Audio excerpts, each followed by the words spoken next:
Who will you be at 84? What will you look like? What will you feel? Will you still be you? What if you had to enter the hospital? Will others know you and treat you the way you'd like?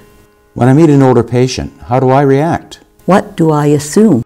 Do I pause and ask and understand? Do I care for them as they'd like me to? We've done a pretty good job in healthcare understanding the needs of adults and children in the way we provide healthcare. What we haven't done is a really good job in understanding the specific needs of older adults. They have specific and diverse needs that make us have to deliver their care in a unique way.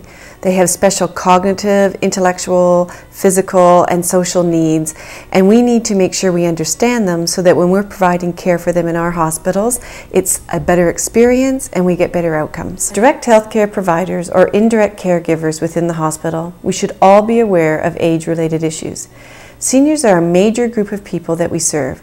Over 1/3 of Hamilton Health Sciences inpatients are older than 65 years of age.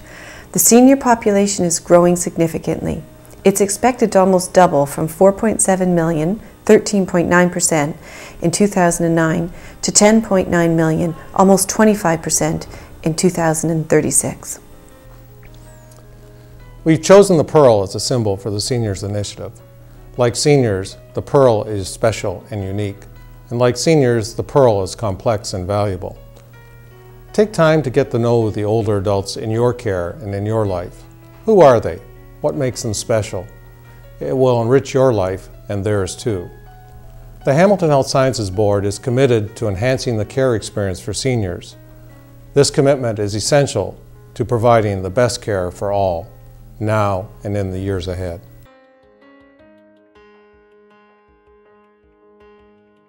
They need to look at me and see me, and they also need to listen to me and hear me. Older adults at the hospital are in a very, very scary environment, and they need to be reassured and they need to be shown respect. Treat me as a person, not a patient. I'm there not by choice, but by accident. If you treat me just as a disease or a condition, then you negate all my whole personal being. It was very important for me that the hospital staff recognize the individuality of my loved one.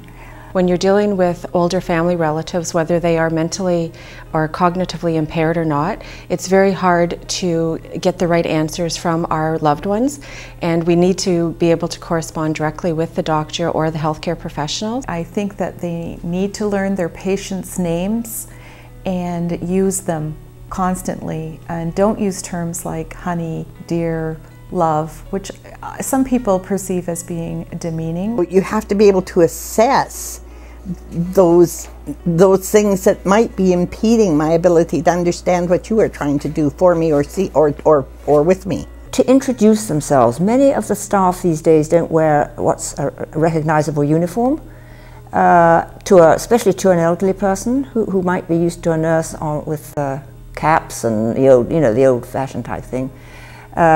Introduce themselves and speak slowly and just take time. Not understanding who is coming in and what they are saying to you. For instance, do you have any idea how many people on the healthcare team or on the doctor's teams come in? There's a different person every day. You do have legitimate concerns if you're communicating with them, not to just fluff it off. You have to understand that I am a person with value and the ability to say I will or I won't do this, or I will or I won't have this, or please explain to me.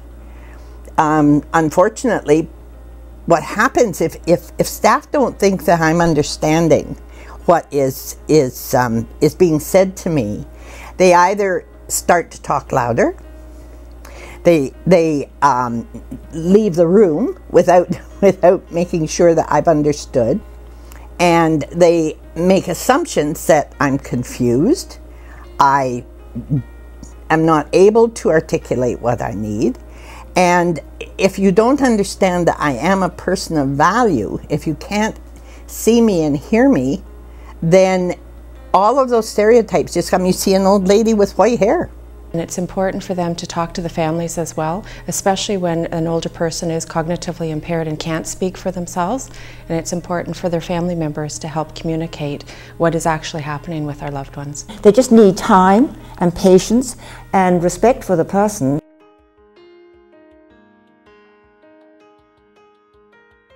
Any personal touches will help everybody, such as what they did for a living, that kind of stuff. Whether they were a farmer, that has to do with when they would like to have certain things done, such as a farmer would only shower in the afternoons or bathe in the afternoons, where if you try to put somebody who was showered in the afternoons into the morning, it would create turmoil in their lives and they would be aggressive therefore. We know the triggers for them where healthcare professionals might not, so therefore it's important that the family members are allowed to be there as much as they can, because it helps with the patient as well as patient care. They would lay out a pair of beige pants and she wouldn't like that.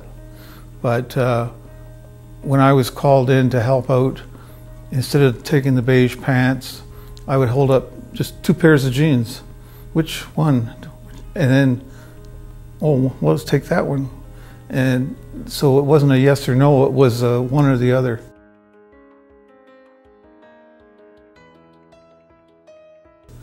The little things, you can go face to face. There's nothing like, hello, if you're sitting face to face, it's much easier to communicate. Just nice to have a healthy, smiley face. If they have a smile on their face, it goes a long way for all of the patients, not only my father. And you can see how the patients, my dad in particular, respond to the different healthcare professionals simply by their manner. If they're always rushing somewhere, you can tell it does affect all of the patients every day. Just be nice and tender and kind. I know how time-sensitive things are. Sometimes they just sit down and they're going to talk to you, and all of a sudden the alarm bell goes and it's off and running down the hall, and they have to come back later, and that's understandable. There's some days, bless them for coming and taking care of our relatives, because they have a lot to deal with at home as well. But it is a team effort. We're there, we help them out, and we appreciate what they do. But the more they know our family members, the easier it is for all of us. At Hamilton Health Sciences today, I believe we already do provide very good care to our seniors. But what I want to tell you is our commitment to ensure that we provide outstanding care to our seniors. This is a journey we've begun. We know it's going to take us several years, but we are absolutely committed to be known for providing outstanding care to our seniors. I would personally like to thank our patients and their families for sharing their aging experience with us.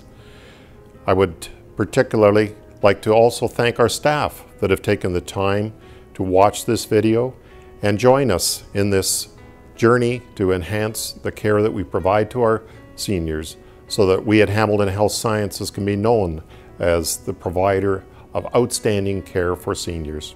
Thank you. Look at me as an individual who, for all the things that I've said there before, was a valued person in the community, did all the things that I did, and raised a family, still is of value. I still go out and volunteer. I still go to the pool to exercise. I still go to the gym. I still do all of those things. I make all kinds of blankets for babies because I can still do that by counting. So I still am a person of value. I'm not just an elderly person with gray hair, with a lot of pain, lying in a bed as a condition or a disease. And if they can remember that and look at me that way and make those value judgments based on who I am and not who they think I am, then everybody's going to have better care.